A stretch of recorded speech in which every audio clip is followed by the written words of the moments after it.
हरे कृष्णा। प्रिय मित्रों, इस भोर की वेला में जब रात का अंधेरा और दिन का उजाला एक दूसरे से गले मिल रहे हैं, जब दोनों का मिलन हो रहा है और हम एक ऐसे ही बहुत प्यारे से सूत्र पर बात करने के लिए यहाँ मिले हैं। तुम्हारा सूत्र बहुत ही काव्यात्मक और गहरा है। प्रशंसा और आलोचना दोनों को स्वीकार करने की कहानी है, क्योंकि फूल को खिलने के लिए धूप, वर्षा दोनों की आवश्यकता होती है। यह प्रकृति का परम संगीत है, लेकिन मनुष्य इस संगीत को भूल गया है। मनुष्य एक तरफा हो गया है, असंतुलित हो गया है। वह केवल धूप ही धूप चाहता है, केवल प्रशंसा ही प्रशंसा चाहता है। वह चाहता है कि लोग हमेशा उसी की ही जय जयकार करें, उसी की तारीफों के पुल बांधते रहें।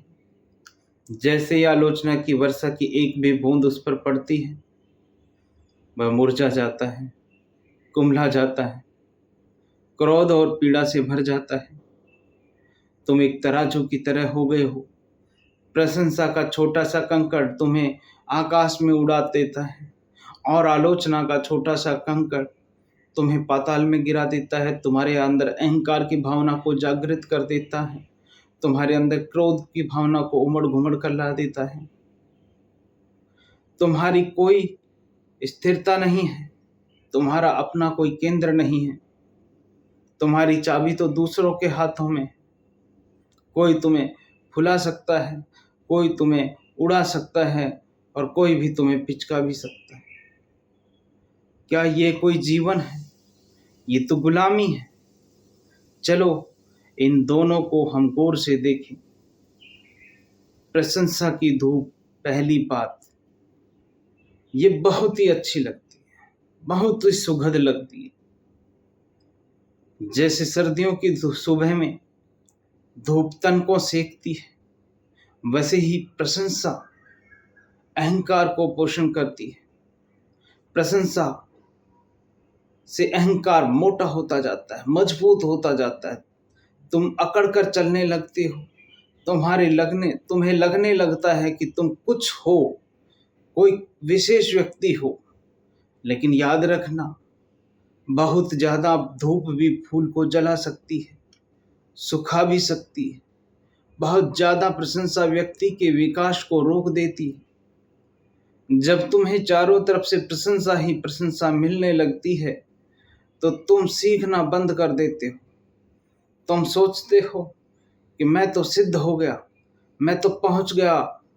तो तुम एक जड़ तालाब की तरह हो जाते हो, जिसमें कोई गति नहीं रहती।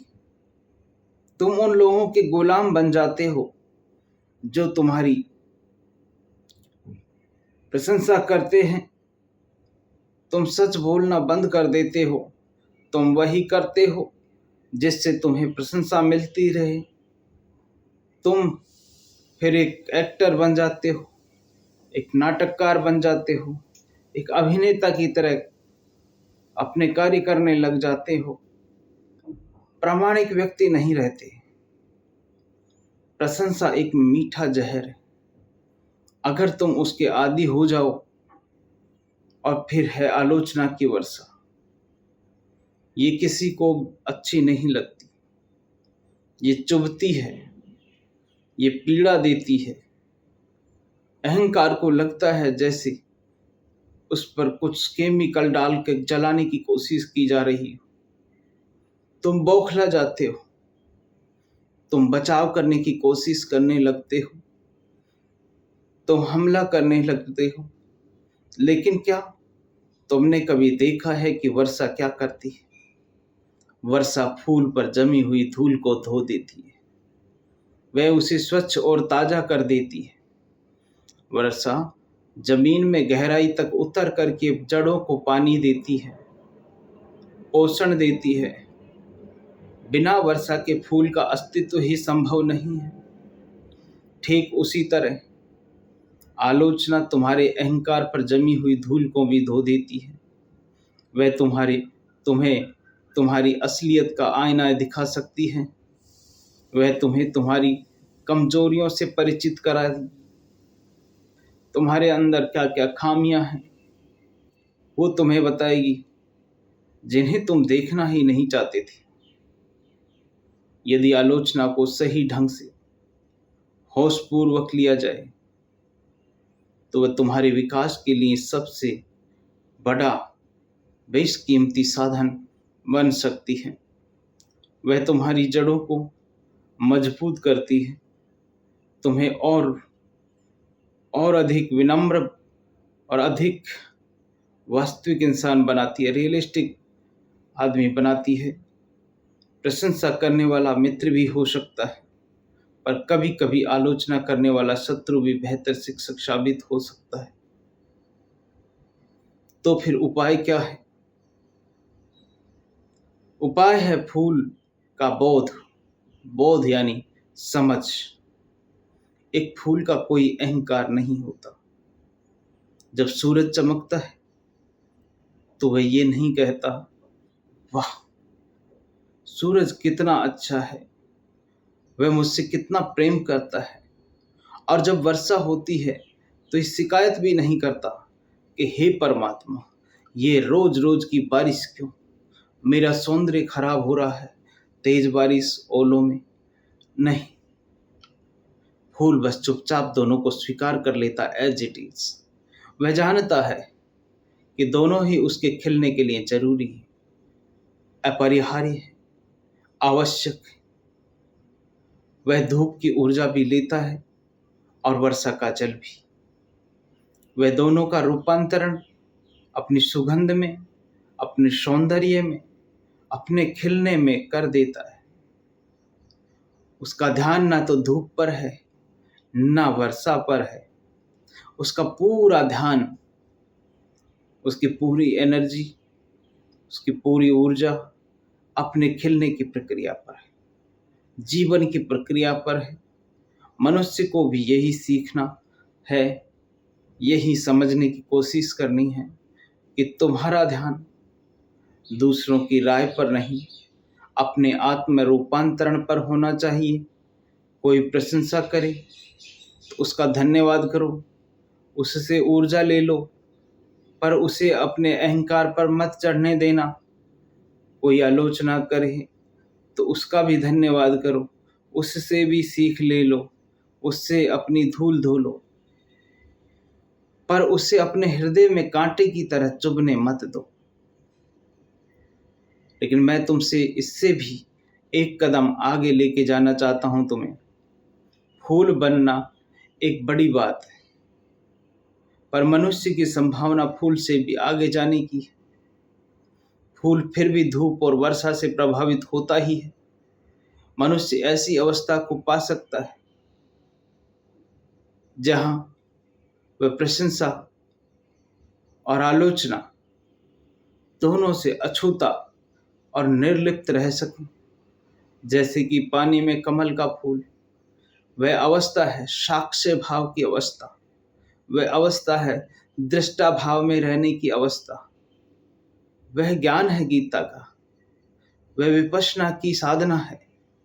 तुम ये समझना शुरू करो कि तुम ये शरीर नहीं हो, तुम ये मन नहीं हो, तुम ये अहंकार नहीं हो जिसे प्रशंसा अच्छी लगती है और आलोचना बुरी। तुम इन सब से पार एक देखने वाले हो, एक दृष्टा हो, एक साक्षी हो। प्रशंसा और आलोचना आकाश में आते जाते बादलों की तरह है।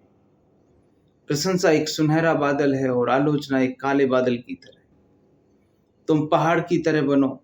बादल आते हैं, पहाड़ों से टकराते हैं, बरसते हैं और चले जाते हैं।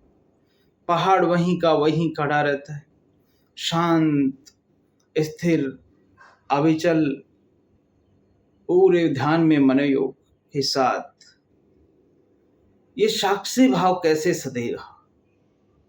ये सधता है ध्यान से, मेडिटेशन से, सांसों पर ध्यान लगाने से। जब तुम आंख बंद करके अपने भीतर उठते हुए विचारों और भावों को एज इट इज देखना शुरू करते हो, बिना किसी चुनाव के, बिना किसी निर्णय के, तो धीरे धीरे तुम्हें दृष्टा और दृश्य के बीच का फैसला समझ में आने लगता है, वो गैप समझ में आने लगता है। तुम पाते हो कि तुम वो हो ही नहीं जिसे क्रोध आता है, बल्कि तुम वह हो जो क्रोध को आते जाते देख रहा है। तुम नहीं हो वह जिसे प्रशंसा से सुख मिलता है, तुम वह हो जो सुख की इस लहर को भी देख रहा है। जिस दिन तुम इस साक्ष्य भाव से, इस दृष्टा भाव में स्थित हो जाओगे, उस दिन तुम्हें कोई और किसी चीज़ की जरूरत नहीं होगी। असली स्वतंत्रता मिल जाएगी। फिर कोई तुम्हारी चाबी नहीं दबा सकता, फिर कोई तुम्हें ना तो आकाश में उड़ा सकता और ना पाताल में गिरा सकता। तुम अपने केंद्र में स्थित हो जाओगे। तो मेरे मित्रों, फूल बनो, ये यात्रा का पहला चरण है। धूप और वर्षा दोनों का स्वागत करना सीखो, लेकिन वहीं रुक मत जाना। तुम्हें आकाश बनना है, तुम्हें वह पहाड़ बनना है जो हर मौसम में अपनी गरिमा में खड़ा रहता है। प्रशंसा को स्वीकार करो, पर उससे चिपको मत। आलोचना को स्वीकार करो, पर उससे आहत मत हो। दोनों को देखो, मुस्कुराओ और अपने रास्ते पर बढ़ते जाओ। तुम्हारा रास्ता है अपने भीतर के फूलों को खिलाने का, अपनी चेतना के कमल को पूरी तरह विकसित करने का। और वह कमल, वह फूल धूप और वर्षा से, बाहर की परिस्थितियों से प्रभावित नहीं होता। वह तो परम मौन है, परम साक्षी भाव में खिलता है। और अगर आप इस लेवल को अचीव कर जाते हैं, तो फिर प्रशंसा क्या, आलोचना क्या, आप दोनों से मुक्त हो जाते हैं।